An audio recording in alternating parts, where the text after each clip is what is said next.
In the land of grills, welcome back, folks. Yeah, we're doing another cook on the Pitboss, the all new Pitboss. This is the Onyx edition, available at Walmart. This is the Phoenix. This is the one that's the same size as a Weber 22-inch.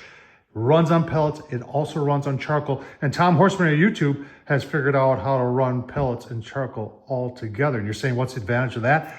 You get the great charcoal taste with some wood, and you're using the pellets to maintain temp, and the charcoal and the wood chunks. And I got pecan on there today. And today we're gonna be hanging ribs. And if you saw that, how many racks of ribs can you put on the Phoenix? I'll tell you what, with this extender ring, I'm gonna show you, there's a lot to go through here, folks. I'm gonna show you everything that you need to know. I'm gonna leave a bunch of links down below. That'll be the original review. Rotisserie chicken, that's right. We had a rubber rotisserie for a 22-inch kettle on here. Worked, it was spun and burned, it was perfectly. And we'll also leave stuff where we've done charcoal and pellets together at the same time. It's gonna be a good one. Let's get started. So you're asking about that ring. Where'd that ring come from? That's a stainless steel ring. I got it on Amazon. It's made by a company called Only Fire, and this is what it comes with. It's got the hanging rack. This is, you're more or less taking your pellet grill and turning it into, if you know what a Weber Smoky Mountain is, same principle going on here. And I haven't showed you everything. It's even got a door like the Weber Smoky Mountain does, so you can open up and spray or, spritz your ribs as they're hanging. You don't have to take everything apart. It's really kind of cool. Let's keep on looking at it. And I always show you the price. So on Amazon right now, this is $180. Take a quick look at it. It is stainless steel. It's 16 inches from here to here. If you notice, there are two slots here that I cut in there, and that's the only way you can fit it if you plan on using it on the Rectech Bullseye because of the hinge that the Rectech Bullseye, but you don't have to do that when you're using it on the Phoenix. Walking around to the back, you can see, well, first of all, it's got nice handles so you can lift it on and up. You've got a probe port right there. And here's what I was talking about. And you can see I've got a Rectech emblem on there. I've used this before. But then you can open up and say, like today, we could spritz our ribs while we're cooking. And that's just a cool idea. Now, on the other side, you're saying, why don't I have that toward the front?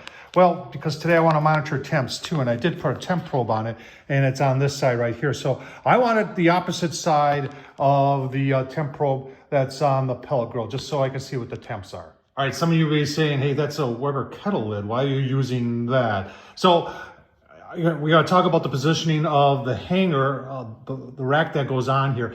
It mounts in 3 different positions, and if you got it at the highest position, the Phoenix cover right there hits the top of it. So if you've got Weber kettle laying around, I happen to have several, the lid works better that way. All right, so here's this basket that goes in there, and there's 3 different levels. This comes with a rack that fits a 22-inch kettle, but you could put several racks in there and have 3 different layers of cooking. That's why this thing is so versatile. Even if you put this just on a Weber 22-inch, and like I said, I've been using it on that guy, right, on the Rectech, because it's 22-inch, and now it fits perfectly on the old Phoenix here. All right, so let's talk about charcoal and pellets together. So on the control panel, you can see there's a P and a C. The C is just, and this is how Pitboss designed this, the C just runs the pellets on high for 30 minutes. And that's if you fill that whole thing up with charcoal. It'll get the charcoal started, then it shuts off. And it's meant for you just to use either just pellets or just charcoal. Now, I've come up with a method where I use the pellets to maintain heat inside the chamber, and then I'm using charcoal and wood chunks to give you that smoky taste from the charcoal and the wood. And in this case, I'm not using the pellets to light it. A couple people have asked that. I've not done a good job of explaining that. So in this case, I've got 12 charcoal briquettes like there, 13, 14, 15 briquettes.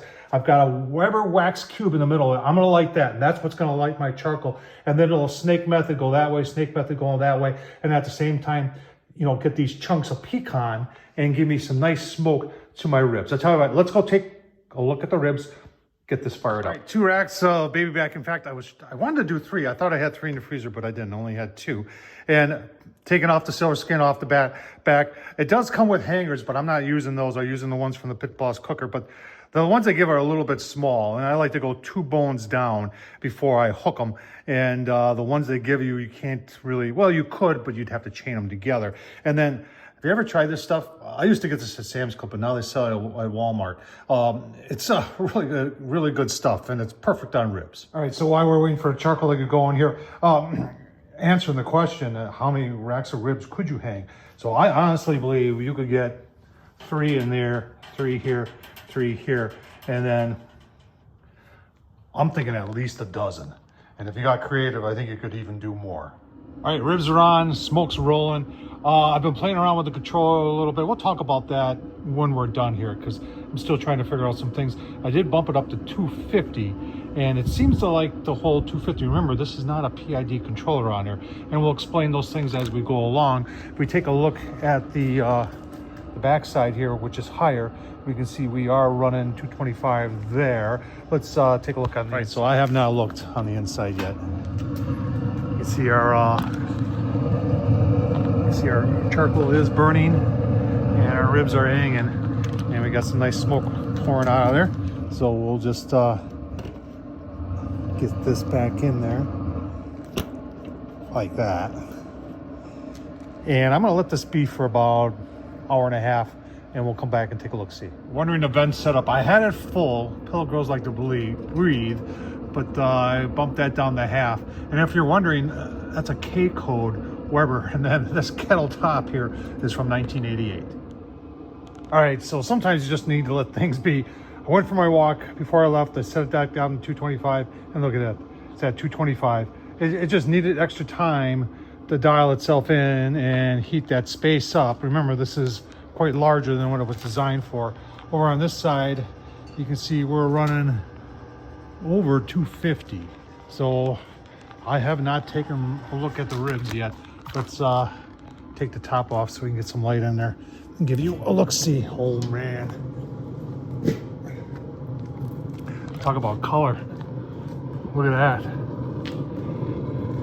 Really nice. Keep on going, get some pull back there in the bones. Take a toothpick test here in a couple minutes, and you can see the charcoal still going a little bit, but pretty much working just as planned. Put the cover back on and give you another pull. Let's do a toothpick test. Now, everybody's a little bit different. You know, I like a little tug on mine. When I first started doing barbecue, it was like, oh man, they got to be fall off the bone, you know, and now I've gotten to the point where I refer to that as mush. And now I want a little bit of tug, and these are almost perfect. I don't have a lot of pullback at the bone, but I'm gonna call this good. Put a little bit of the raspberry chipotle from Blues Hog on there. I'm just gonna do one side. I've started doing that too, or I've also been in the camp that I think we put too much barbecue sauce on our ribs. So just one side, back on there for 15 minutes, 20 minutes, get the sauce set at 225, and then we'll be done. One last thing people will probably ask is about pellet consumption. Now, this was not full when I started. It was probably 3/4. So with the vertical, the way we're cooking vertical here, it's gonna be pretty gosh darn efficient. Plus you gotta remember we had that charcoal burning in there too. So I think it did a great job as far as efficiency is concerned. And that's what's left of our charcoal. You can see it's still glowing red. So that was definitely plenty enough charcoal. There they are, resting about 20 minutes. Look at the smoke ring on there. Oh man. Oh wow. One bone gone. I mean, that was absolutely delicious. I mean, just take a look at that. That is a nice looking rib back there. Nice smoke ring on there. It's been a long time since I've used this stuff. And I just saw it in the cabinet today and said, you know what, we're gonna use that on ribs. I forgot how good that is. That pork barrel barbecue. And it's got, here's what it's got in it right here. And yeah, it's got salt, dehydrated garlic and onion, spices, ancho chili peppers, smoked paprika, mustard flour, chipotle, chili, pepper, celery seed, cilantro. So there's a lot going on in this bottle there, but I'll tell you what a taste profile that puts on ribs there. And then, you know, you top it off with the Blues Hog raspberry chipotle. Look at the color on that. That is, I tell you what, I did not know what to expect doing this the way we did it today, using pellets, using charcoal, using 4 chunks of pecan in there. But the results were number 1. Folks, I hope you enjoyed this. You're going to give it a shot? Tom Horsman, YouTube. Thumbs up, leave a comment. And as always, Thanks for watching.